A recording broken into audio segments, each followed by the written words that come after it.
यतो धर्म ततो जय, जहाँ धर्म है वहीं जय है। और यह धर्म जो है यह भीतर का विषय है। बाहर का जो थोड़ा सा विषय है वो शरीर में आचरण के रूप में दिखता है, पर धर्म को भीतर उतरना चाहिए, तभी ये आध्यात्म के रूप में परिणित हो सकता है। तो जहाँ धर्म है वहीं जय है। मन को जीतना है और यही मनुष्य जीवन का लक्ष्य है। चलिए मित्रों, मैं हस्तरेखाविद पंडित मनीष शर्मा आप सभी का अभिनंदन करता हूँ। ये जो ज्योतिष है यह भी ब्रह्म विद्या है, तो यहाँ से भी हम धर्म और ज्योतिष का कार्य लोगों के भविष्य को सुधारने के लिए, लोगों में जागृति पैदा करने के लिए कर सकते हैं। वस्तुतः यह जो हस्तरेखा है इसे सामुद्रिक शास्त्र कहा जाता है, मतलब यह अनंत है, समुद्र जैसा गहरा है। और जब तक व्यक्ति धर्म और आध्यात्म से नहीं जुड़ता तब तक वो वास्तविक सत्य का परिचय नहीं कर पाता। ज्योतिष और आध्यात्म या हस्तरेखा के माध्यम से व्यक्ति के भविष्य का मूल्यांकन किया जाता है, अनुमान किया जाता है। यह इसलिए से नहीं है कि व्यक्ति को भाग्यवादी बनाए, अपितु ज्योतिष और हस्तरेखा के माध्यम से व्यक्ति के भविष्य का एक अनुमान करके उसे यह बताया जाता है कि आपको कर्म किस प्रकार से करना है। अर्थात उसे कर्म सिखाने की विद्या को ही ज्योतिष समझेंगे हम, क्योंकि वह उसे सही दिशा और दशा तय करके बताता है एक ज्योतिष आचार्य कि आपको इस दिशा में अच्छे तरीके से कर्म करना चाहिए, इस प्रकार से कर्म करना चाहिए, इस देवी देवता के साथ आपको जुड़ना चाहिए और आपको यह कर्म नहीं करने चाहिए, ताकि आपके जीवन की दिशा और दशा ठीक हो सके और आपको भौतिक रूप से और आध्यात्मिक रूप से सफलता मिल सके। यही ज्योतिष का कार्य है। अगर आपको भी अपनी हस्तरेखा के माध्यम से अपना भविष्य जानना है या ज्योतिष के माध्यम से अपना भविष्य जानना है और अपने भविष्य का अनुमान करना है तथा अपने कर्मों को सही दिशा देनी है, तो आप हमसे जुड़िए। हम जहाँ तक संभव है आपका एक अच्छा विश्लेषण करेंगे और जो मार्गदर्शन धर्म अनुसार हमसे बन पड़ेगा वो आपका करेंगे।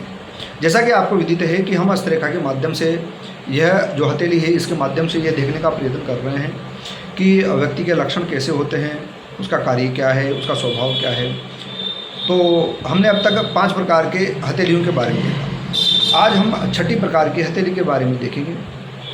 छठी प्रकार की जो हथेली है जिसे हम चपटा हाथ कहते हैं, चपटा बिल्कुल जो जिसका चपटा हाथ होता है उसके बारे में। पहले हमने वर्गाकार हाथ देखा था, अब चपटे हाथ के बारे में बात हो रही है। तो ये जो चपटा हाथ है इसमें क्या होता है कि व्यक्ति का पूरा जो हाथ है एक बिल्कुल आपको दिखते ही पता चल जाएगा कि एकदम चपटा है। यहाँ से भी चौड़ा होता है और चपटा होता है, उसकी अंगुलियाँ, पोर, ये सब, और यहाँ से भी। लेकिन इस चपटे हाथ को भी हम हस्तरेखा के माध्यम से और ज्योतिष के अंतर्गत 2 भागों में बांट सकते हैं। एक वह चपटा हाथ होता है जहाँ इधर से व्यक्ति का हाथ चौड़ा होता है, इधर से सकरा होता है। एक वह होता है जो इधर से चौड़ा होता है और इस साइड से सकरा होता है। तो हम दोनों को देखने की कोशिश करेंगे कि जो ये चपटा हाथ है उसमें व्यक्ति के लक्षण क्या होते हैं और उसका प्रभाव क्या होता है। जिस व्यक्ति का हाथ इस कलाई की तरफ से चौड़ा होता है चपटे हाथ में और इधर से सकरा होता है, यहाँ से चौड़ा और इधर से सकरा, तो जिस जातक का हाथ इस प्रकार का चपटा होता है तो ऐसा जातक नैसर्गिक रूप से रहना पसंद करता है। उसमें मौलिकता अधिक होती है, नेचुरलिटी अधिक होती है, और यदि उसकी सूर्य रेखा और भाग्य रेखा अच्छी होती है तो ऐसा जातक जीवन में सफलता अर्जित करता है, अपने लक्ष्य को प्राप्त करता है। इसका चपटा हाथ इस प्रकार का होता है जो हमने बताया आपको, इधर से चौड़ा और इधर से सकरा, और उसकी भाग्य रेखा और सूर्य रेखा अच्छी होने पर, निर्दोष होने पर ऐसा व्यक्ति एक अच्छा वैज्ञानिक बन सकता है, एक अच्छा इंजीनियर बन सकता है, या फिर किसी टेक्निकल विद्या के अंतर्गत वो जा सकता है और अपने जीवन को सफल कर सकता है। अब दूसरे प्रकार का हाथ किसका होता है?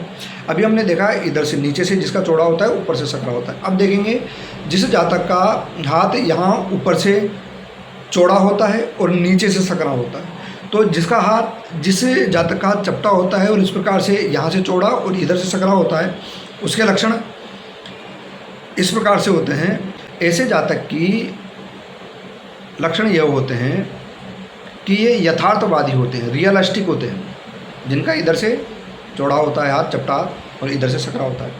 यथार्थवादी होते हैं और व्यवहार कुशल होते हैं और दिखावे में विश्वास नहीं करते। जातक का इस प्रकार का चपटा हाथ हो और कठोर हो और बिल्कुल मजबूत हो तो ऐसे जातक उद्यमी होते हैं, परिश्रमी होते हैं और अपनी योग्यता से जीवन में सफलताएं अधिक अर्जित करते हैं। अगर हाथ मुलायम होता है तो ऐसे जातक की जो क्षमताएं हैं वो कम हो जाती हैं। तो आप बताइए आपको वीडियो कैसा लगा? क्या आपका हाथ चपटा हाथ है और चपटे हाथ में भी किस प्रकार का है, यह देखकर बताइए।